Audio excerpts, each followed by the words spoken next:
Baik teman-teman, Assalamualaikum warahmatullahi wabarakatuh. Selamat sore teman-teman media semua.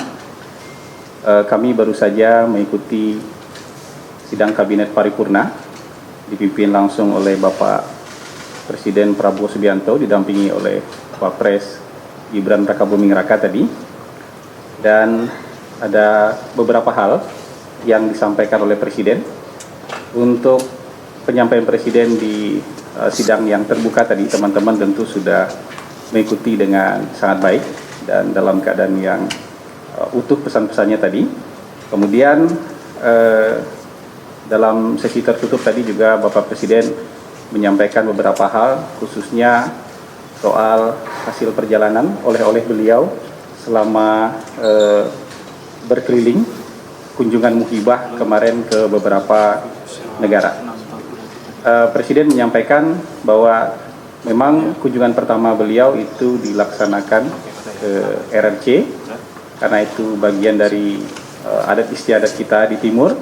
Maka kunjungan pertama adalah ke negara di satu kawasan, ya, dan negara di satu kawasan ini yang terbesar sejauh ini adalah Republik Rakyat Cina dan Presiden Republik Rakyat Tiongkok.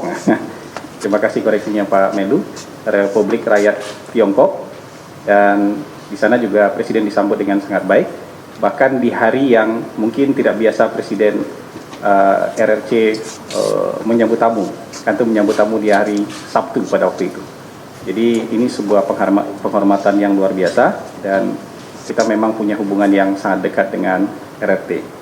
Kunjungan kedua beliau dilaksanakan ke Amerika Serikat dan di sana juga Presiden ingin menunjukkan bahwa kita bisa berteman dengan siapapun, bisa bersahabat dengan siapapun, dan dalam sisi ekonomi, perdagangan, Presiden memberikan equal access kepada negara manapun. Jadi termasuk juga kepada investasi maupun investor dari Amerika Serikat.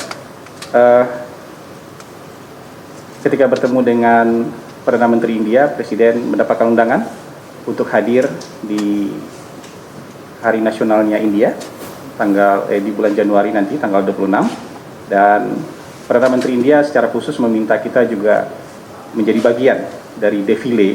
Jadi Presiden berencana mengirimkan TNI juga untuk berpartisipasi dalam defile pada Hari Nasional India nanti. Dan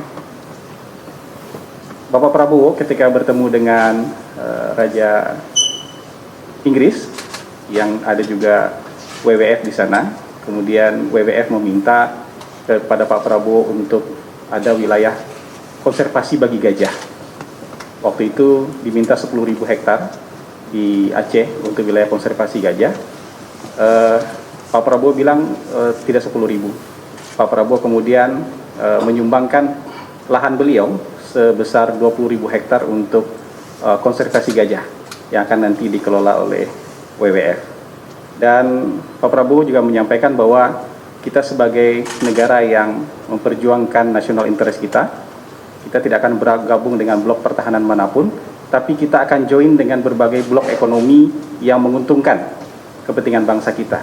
Jadi selain mendaftar bergabung ke BRICS, kita juga sedang mendaftar dan bergabung dengan OECD. Kita juga berpartisipasi dalam CPTPP. Jadi itu yang disampaikan oleh Presiden. Jadi kita akan bergabung dengan klub manapun yang kemudian nanti bisa memberikan keuntungan ekonomi bagi bangsa kita. Dan terakhir tadi Presiden menekankan bahwa fokus kita yang harus kita kejar memang keempat hal, yaitu memberikan makan bergizi gratis, menyukseskan ketahanan pangan, menyukseskan ketahanan energi, dan kemudian menyukseskan hilirisasi, karena ini akan menjadi fondasi bagi Indonesia maju di masa yang akan datang. Saya rasa itu yang bisa disampaikan dari pemaparan Bapak Presiden tadi. Mungkin nanti kalau ada pertanyaan bisa dijawab oleh Bapak Menlu maupun Ibu Menkom Digi. Terima kasih teman-teman. Assalamualaikum warahmatullahi wabarakatuh. Ada pertanyaan? Cukup kayaknya? Apa? Bang, izin soal rencana pembentukan Kementerian Penerimaan Negara itu kalau dari Istana sebenarnya urgensinya seperti apa dan kapan itu rencananya, Bang Hasan? Sampai saat ini tidak ada pembahasan dalam rapat kabinet untuk pembentukan badan penerimaan negara. Jadi sampai saat ini Kementerian Keuangan masih bekerja seperti biasa, satu menteri dengan 3 wakil menteri masih bekerja seperti biasa. Satu pertanyaan lagi mungkin. Pak Hasan, mungkin terkait kebijakan menaikkan gaji guru ini masih disebut multitafsir ini Pak, boleh dan dibilang belum sepenuhnya berpihak pada guru honorer. Mungkin bisa dijelaskan nggak sih Pak terkait pemberian guru honorer itu seperti apa, lebih detail lagi Pak? Terima kasih. Teman-teman, komitmen anggaran yang diberikan oleh Presiden Prabowo Subianto untuk peningkatan kesejahteraan guru adalah tambahan sekitar 16,7 triliun untuk kesejahteraan guru, dan itu jumlah yang sangat besar. Jadi total untuk kesejahteraan guru itu 81 triliun. Jadi tambahan 16,7 triliun itu tentu akan jadi peningkatan kesejahteraan yang signifikan bagi guru. Setidaknya nanti di tahun 2025 akan ada tambahan, ini setidaknya nih, padahal lebih banyak daripada ini, 600.000 guru yang akan mendapatkan peningkatan kesejahteraan.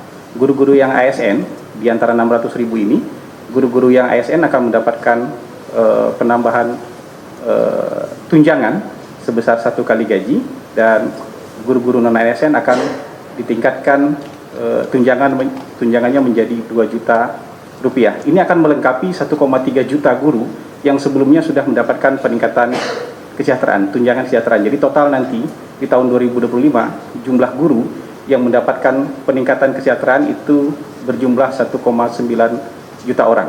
Jadi nanti di tahun-tahun yang akan datang jumlahnya akan ditingkatkan karena sekarang guru kita ada sekitar 2,9 juta orang. Jadi saya rasa itu cukup jelas ya.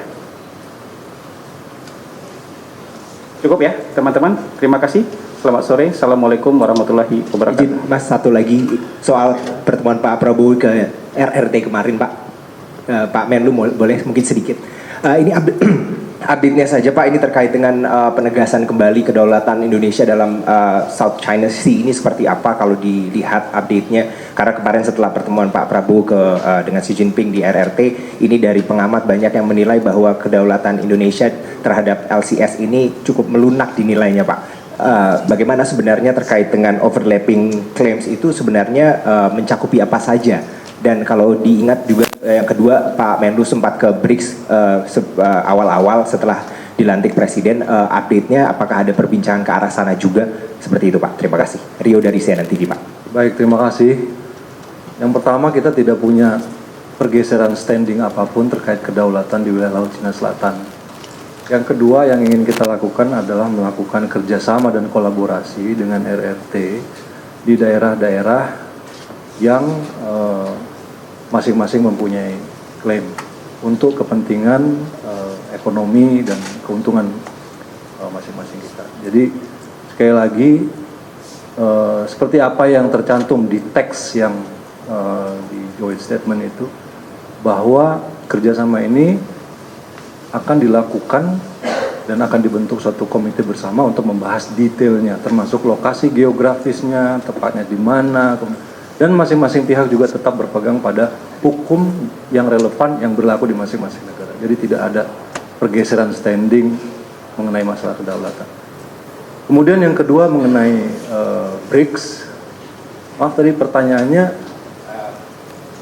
Apakah kita tahu Pak Menlu sempat hadir di konferensi di BRICS pada saat itu. Nah setelah pertemuan dengan Pak Presiden dengan Xi Jinping kemarin, apakah juga ada pembicaraan untuk update terkait dengan positioning Indonesia? Oh, maksudnya update positioning Indonesia di BRICS. Ya.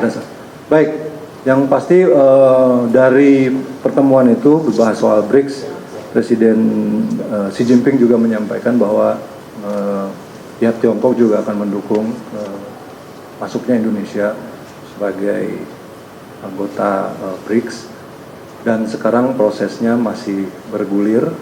Bola saya kira ada di pihak BRICS untuk menentukan apakah niat bergabung yang disampaikan oleh Indonesia itu diterima atau tidak, karena ada beberapa tahap yang harus dilewati oleh Indonesia sebelum menjadi full member of BRICS. Dan kemudian juga kita tahu beberapa negara sahabat, negara tetangga-tetangga kita, Malaysia ada di situ juga, kemudian Thailand juga ada di situ. Ini merupakan satu multilateral groupings yang kita harap dapat membawa keuntungan bagi kepentingan nasional Indonesia. Saya kira itu saja. Terima kasih. Terima kasih teman-teman semua. Terima kasih Pak.